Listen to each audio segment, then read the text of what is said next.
हरि ओम तत्सत। योग का चौथा भाग। तमो गुणात्मिका विद्या यासा दुर्गा भवेश्वरम ईश्वरम तदपिहितं चैतन्यम तद्भूत ध्रुवम्।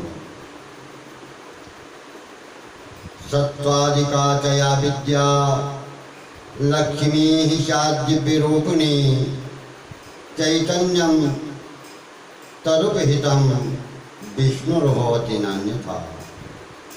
रजोगुणादिका विद्या ज्ञेया सा वै सरस्वती कच्चित् स्वरूप भवति ब्रह्मा तदुपधारका। माया जब तमोगुण रूप धारण करती है तब दुर्गा रूप होती है। चैतन्य ईश्वर को उत्पन्न करती है और तब जब सतोगुण को धारण करती है तब लक्ष्मी रूप होकर के चैतन्य जो विष्णु हैं उनको उत्पन्न करती है। जब रजोगुण को धारण करती है तब सरस्वती रूप होकर के चैतन्य ब्रह्मा हैं उनको उत्पन्न करती है। अर्थात सबके उत्पत्ति का कारण यही जगन माता महामाया है।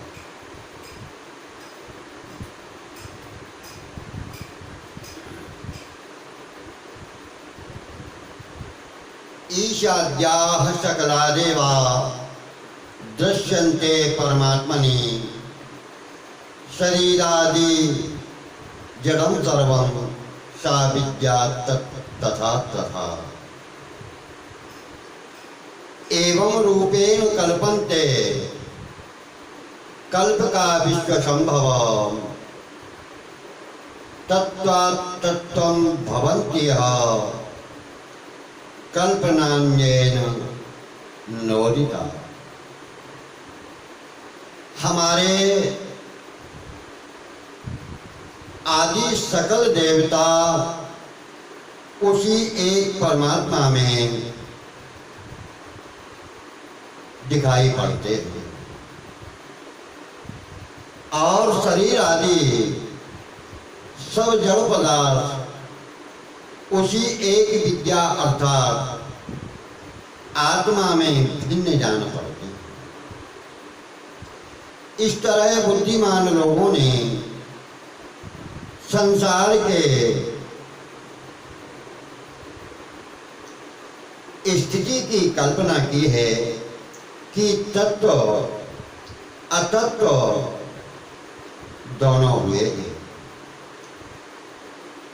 आत्मा से ही सब सृष्टि की उत्पत्ति है, केवल कल्पना मात्र है, कुछ किसी ने कहा नहीं।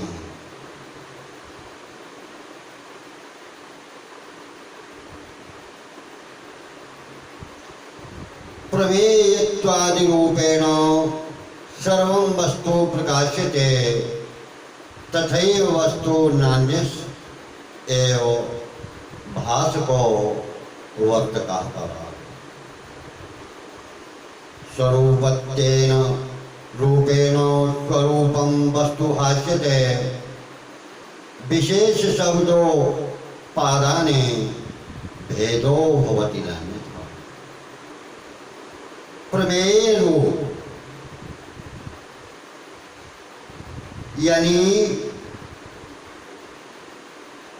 यावत वस्तु संसार में जो दृश्यमान है, दिखाई दे रही है, वह सबके प्रकाश का कारण वही एक आत्मा है। उपाधि भेद से भिन्न भिन्न स्वरूप दिखाई पड़ता है। विशेष करके नाम भेद से भेद हैं। ज्ञान और ज्ञेय दोनों वही हैं और कुछ नहीं। एकः सत्ता पूरितानंद रूपः पूर्णो व्यापी वर्तते नास्ति किंचित एतद् ज्ञानं या करोत्येव नित्यं मुक्ता सा शान मृत्यु संसार दुखात।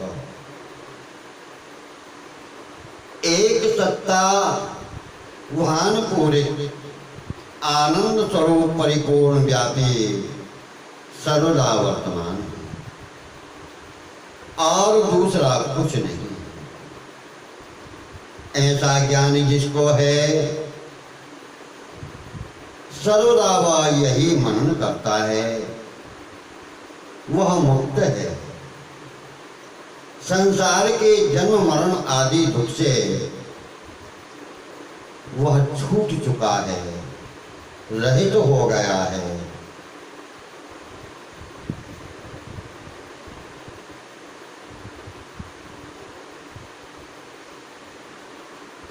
यस्यारोपात् वादभ्याम यत्र सर्वे लयं गतः स एको वर्धते नान्यत् केचित् तेनावधार्यते। जहाँ ज्ञान द्वारा संसार के कार्यों का लय हो जाता है, अर्थात उससे अभेद हो जाते हैं,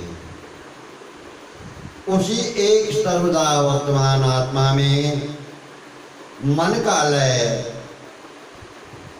अर्थात आत्मा का ही ध्यान धारण करें।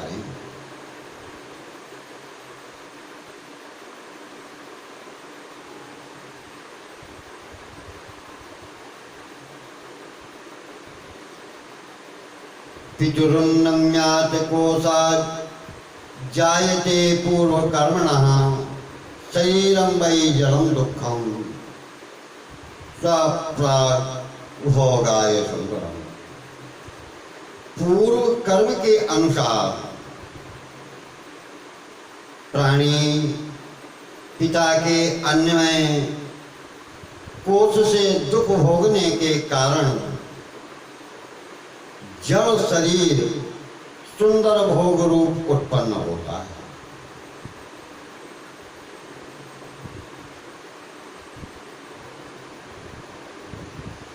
मांसांस्यो मज्जादिनिर्मितं भोगमंदिरं केवलं दुख भोगाय नाड़ी संतति गुंफितम्। मांस अस्थि स्नायु मज्जा आदि नाड़ियों से बना हुआ यह भोग मंदिर यानी ये शरीर केवल दुख का कारण है।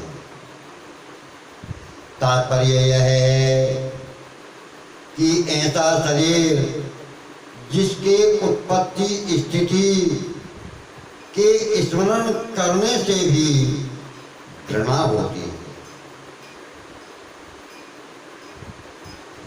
उसमें व्यर्थ मनुष्य माया में फंस कर के मोह और अभिमान करता है।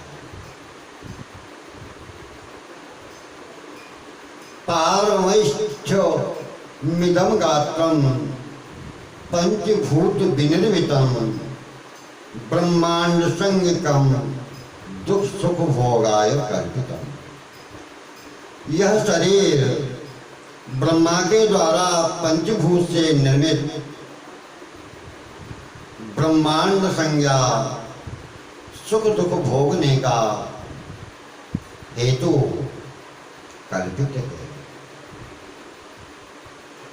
बिंदु शिवो रजा शक्तिर उभयोर मिलनात् स्वयं स्वप्नभूता निजायन्ते स्वशक्त्या जड़ रूपया।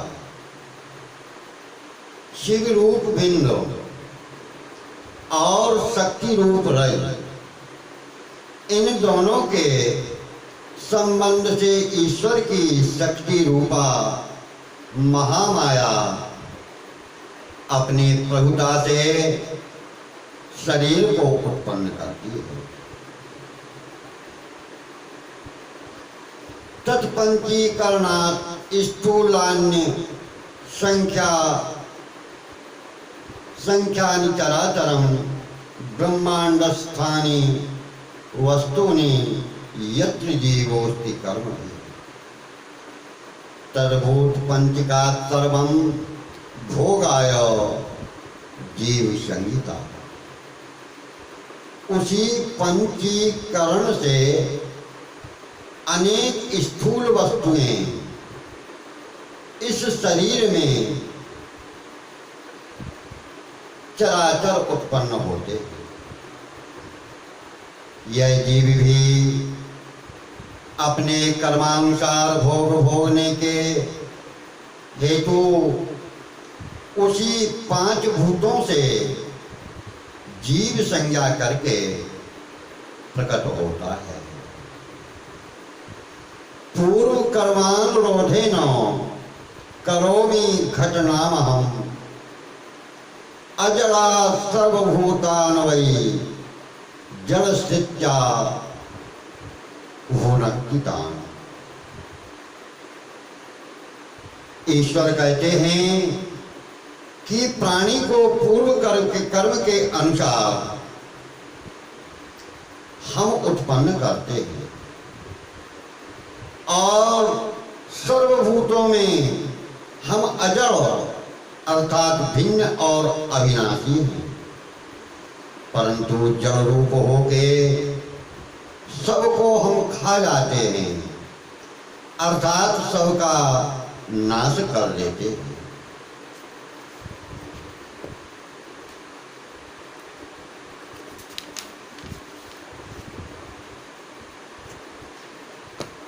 जड़ात् स्वकर्मा भीर्वद्धो जीवाख्यो विविधो भवे भोगायोत्पद्यते कर्म ब्रह्मण्डाख्ये पुनः पुनः। जीवस्य लीयते भोगा अवसाने च स्वकर्मणः। जीव अपने कर्म में वन करके नाना प्रकार के जड़ शरीर धारण करता है और अपने कर्म के फल भोगने के लिए संसार में बार बार उत्पन्न होता है। सब कर्मों के